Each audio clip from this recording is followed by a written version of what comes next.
Hey guys, DJ from PTA. Want to go over 3 trades from May 17th, 2022.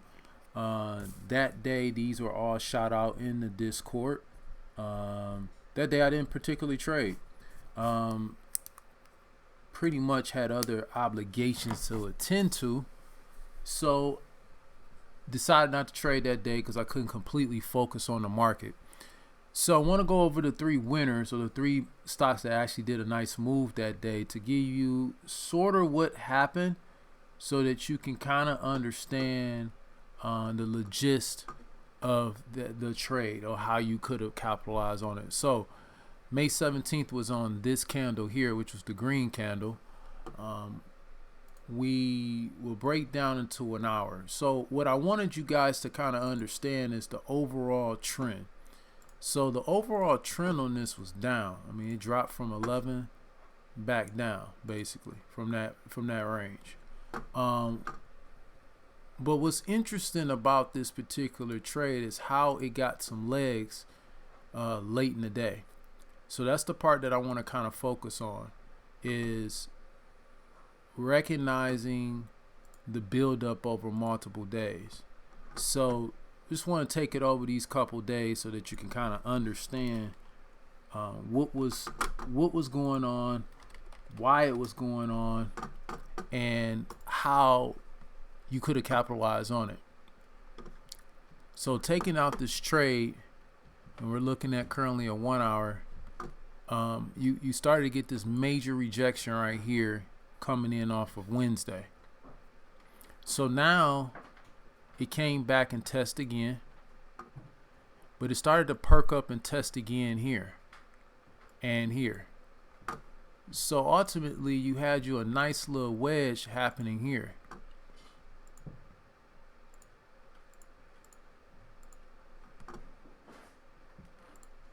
So that's how you would look at that trade.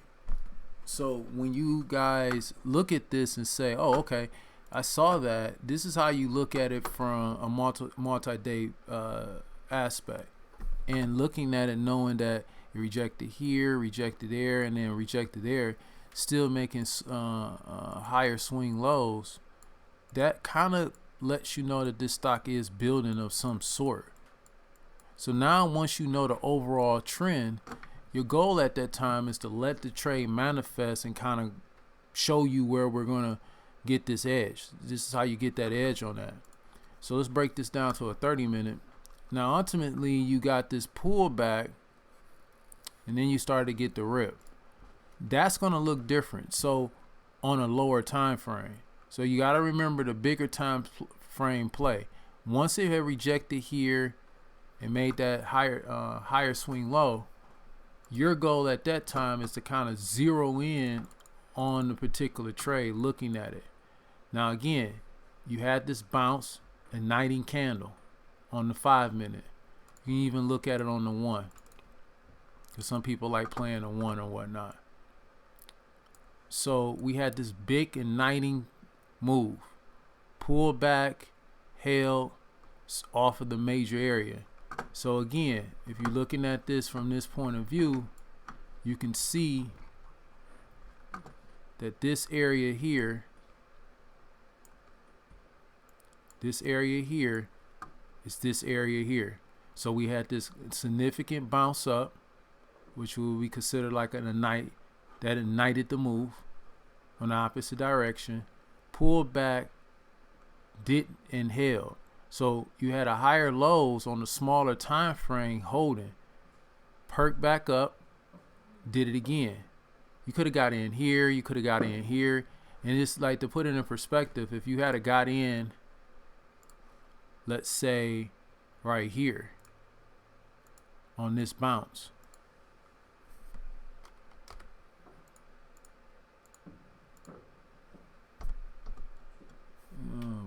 let's see what's going on with this. Oh, I picked the wrong one, that's why.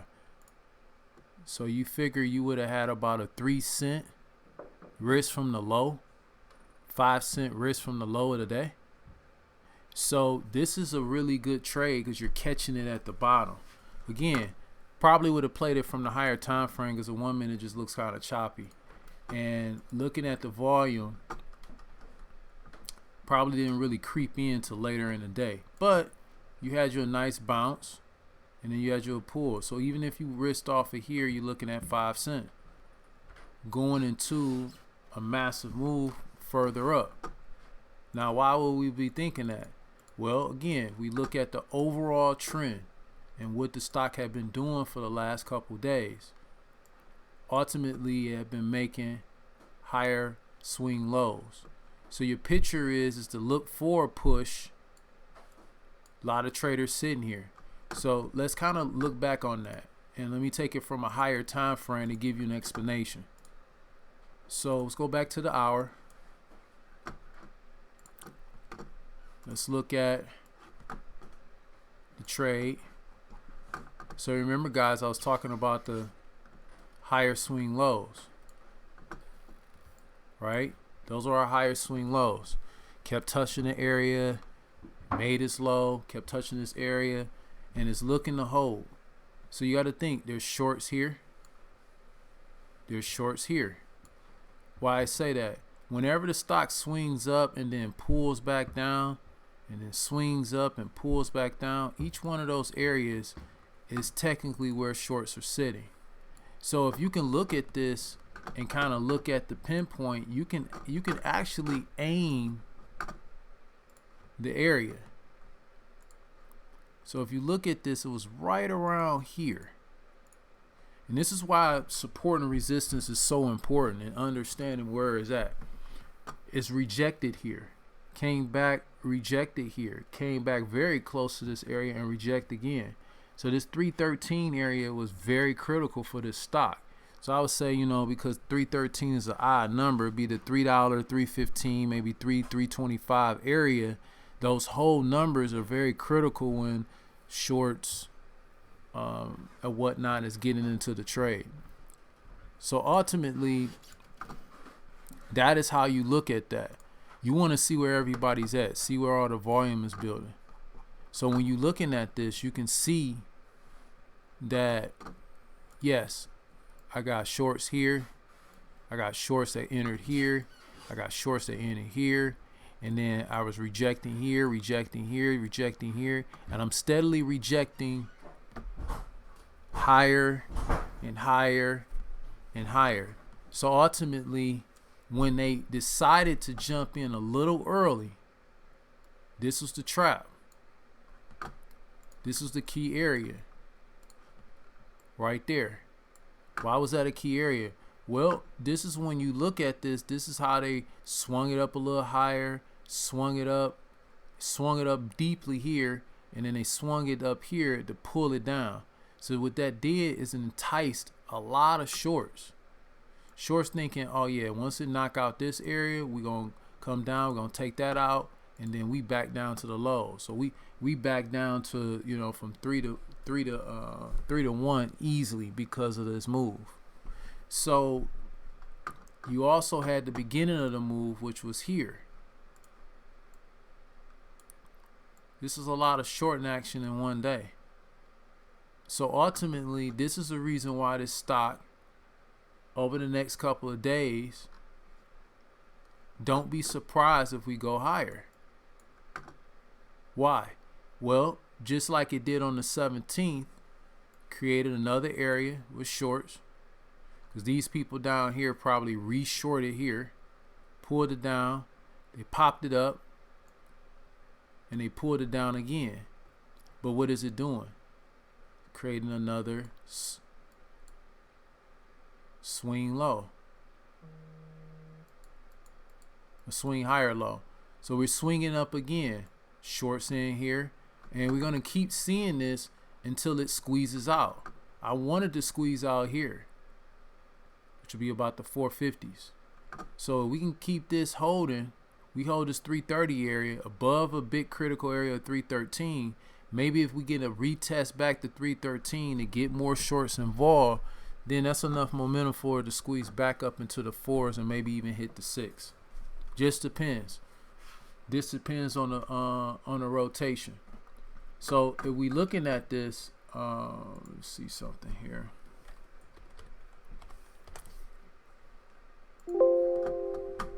go back to this. Sorry about that. RDBX. We're looking at this again. Bring up the chart.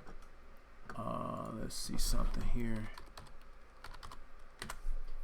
Today it rotated as float. So as a result, if it rotated as float in sideways price action, that's really just accumulation. So ultimately, I'm looking for a squeeze over the next couple days, just because of the way the stock is moving. We had a nice little push up into the momentum. So to go over that trade again, let's go over this one part again for you guys on the 5 minute so you can kind of get an idea. Remember, we set that low that we saw here on the chart. That's that low right there. So when we set that low, we had a big igniting candle for that 5 minutes. A nice little pullback. This is where you enter. So then you risk off the low. Now, granted, it might have not even squoze up. It might have pulled back. But you're talking about a 5-cent risk. A 5-cent risk, I mean, literally, you can load up, 5, 10. So when people ask me, well, how you get in so much? How is it that you're able to make so much on a trade and it don't move that much? It's because I figure out where the low is. And my risk to reward is so small, I can load up 10, 20,000 shares. You get what I'm saying? So ultimately, I could get into a position at a very low risk to reward and let it go. So many of the traders that trade in the platform, trade with us, loaded in there, and they easily got them $1.28 move. It's a $10,000-$20,000 depending on how many shares you have. And you take some off and you still be holding it for the day, going into the next day. So this is where you paying attention to the overall market and chart so that you can get right at the low where everything is and then really take it to the next level.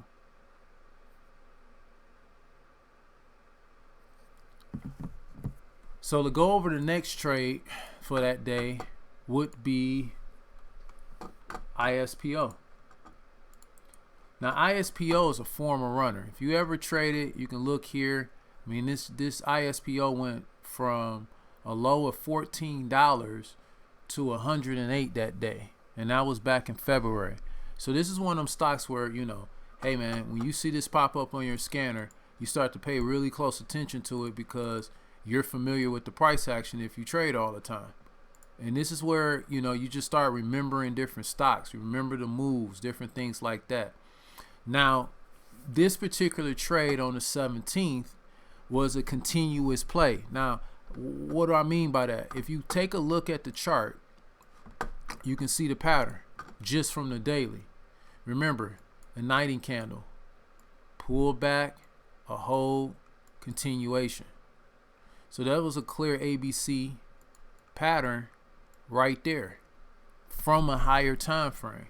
So this is when someone said, man, I really like the daily chart. This is what they're talking about. These are the type of moves where they say, oh yeah, I really like that move. That was a good day, or that was a good chart. It's because they're taking a look at the daily chart and looking at it from that point of view. As we zero down into the hour, this is where, again, you take a look at the stock. Now for me, this is too choppy. So what I do is I go up a little higher. Still a little too choppy. So go up a little higher. 4 hour. So you start to see that it's kind of just been going sideways. Now, what does that mean? There's a lot of rejection in this stock, meaning that someone's buying. So we go back here and look at the chart. You set your low, low, low. You got this whole section here, which is it's higher than this. It's higher than this low. Then you get a knee-jerk move up, pull back, set another low. So if you look at this, you can kind of see the wedge. So ultimately, you're just waiting for it to pinpoint. So that was the day. Taking it back down to the 30 minute. Remember, you got all this noise. But as it started to ramp up, remember, this was your low and this was your low. Let's pull in on the 5. So this was your pull going all the way up, and then you had to wait for that pull back and set. So right here is about the area. So let's look at the 1 minute. See how it was choppy till it got about right here, and then it started taking off. Really no volume, but this is what we mean about patterns. The patterns online. The patterns are formed. That's what creates the volume. That's what makes everyone to get involved, because they're looking at the pattern of that particular stock. And that's how that will work for you. This stock still don't have any volume, but it's still going to be on my watch. I see that it's building. So I wouldn't be surprised over the next week or two if this stock really flies for some particular reason. The next stock I want to go over, which was really the nice winner yesterday, was Nutx. Nutx was actually did good both days. So on the 17th, looking at the daily, remember we had us a nice pull down, held, and then they had an indecision that day on low volume. So that was pretty much sideways price action on that day. And then we got a rip for the next 2 days. So let's talk about that. Let's go back to the hour. Remember it's always the pattern. You're always looking for a particular pattern. So remember, we had a nice pull down. So each time this stock bounced, it didn't bounce a lot. Boom, bounce. So when I look at a bounce has to go down, go back up, pass about the 50% mark or higher, pull back, and then miss that low. Regenerate back up to continue on. So when I see that pattern from a higher time frame, then I understand that this stock is about to go higher. So where did the pattern go? We had our bounce. Remember, came down, bounce. That's not 50%. Bounce. Went all the way back up, and then they slammed it. Created a low. Then they pulled it back up, created another low. You tried to snake it a little lower, but remember, this was the lower low. So this is your sideways price action throughout the multiple days. So that's 1, 2, 3 periods. Because of that, you end up getting a ramp up. So now this is the change in the pattern. So sometimes in trades they would do that. Sometimes they will go and instead of just doing a pattern that I showed you earlier, which is this one, where it actually go down, go back up, past the 50, come back, fail, go back up, and then start going the opposite direction. No, sometimes they do it like this.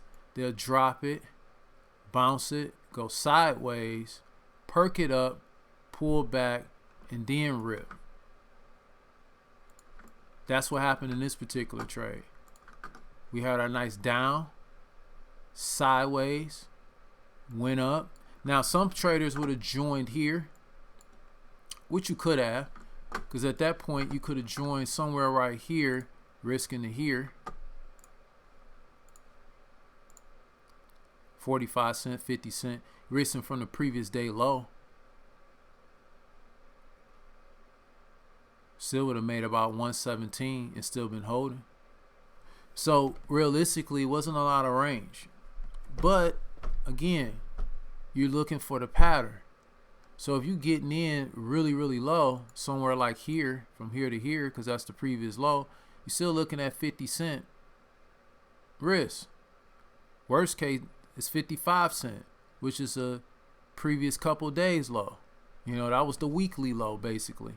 So when you get in off the weekly low, it's a good area for you to load in and let the stock kind of play out the way it's going to play out.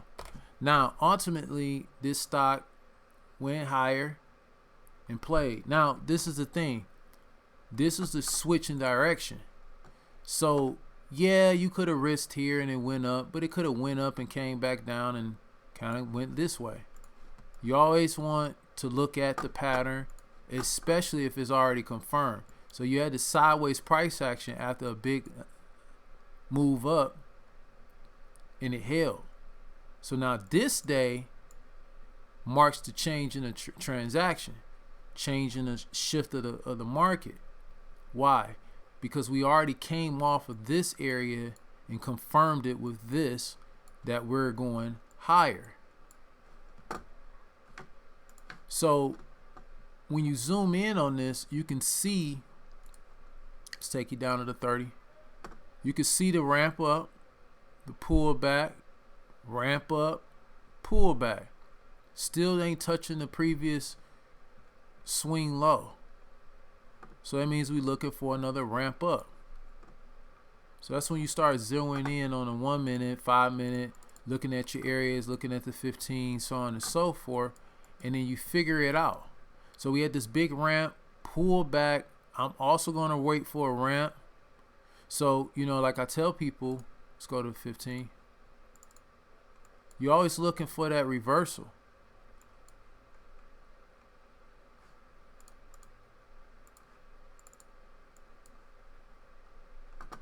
This one came a little early. So let me see if I can look at it on the 1 minute, maybe a little bit more precise on the 1 minute. But no, it's a reversal here. Then you got your 945 reversal to come back. It set its low, set its high, build up. We're already in a trend. Remember, we're already in a trend to move higher. Why? Because we had rejection the day before from the low, from the previous swing low. So we're swinging higher, low, swing higher, low. So this is giving you the momentum that is going here before it even happens. So now you're just waiting because you already know the trend, the overall trend. Now you're joining the overall trend. So when that happens, get you a nice little ramp up, reversal. You play your cards right there. So what are you looking at? I mean, literally, depends on how you trade. Some guys will trade from there to the low. It's only 50 cents. Or you can do a really tight stop loss of 10 to 20 cents. Pulled up, bounce, end up going to 8.97, another $1.50 move before it pulled back. Now, once it ramped up and pulled back, you can see the sideways price action. It broke that low and collapsed, swung. Probably about 40-50%. Pulled back, created another low or swing low. Then it pulled back up and then held. Pulled back up and then held. And it kept doing that, creeping up step. Got right back up into the zone where it broke down from. And then they slammed it again. So ultimately after that, hey, that's it. That was on today. Now, the initial move on the 17th worked like this. Remember, we're already going higher for that swing low. Yes, today's swing low was here. From here, higher. We're going higher. Yesterday, 17th, here, going higher. Because we got these two areas right here telling us that we're going higher. So again, I always wait for the swing. So for me, it was more of a go up, pull back. Let me get in here. 604 or so. Might have been the risk. So let's go down to the 1 minute. Take a look at it. Nice little pullback. Yeah, probably right there on low volume. And then it kind of squeezed out. held, and then squeeze out the second day. So you can see these patterns no matter, really what the volume prices and stuff is. You really got to pay attention to the price action. So that's the biggest thing. All right, guys. If you have any questions, concerns, leave them in the comments.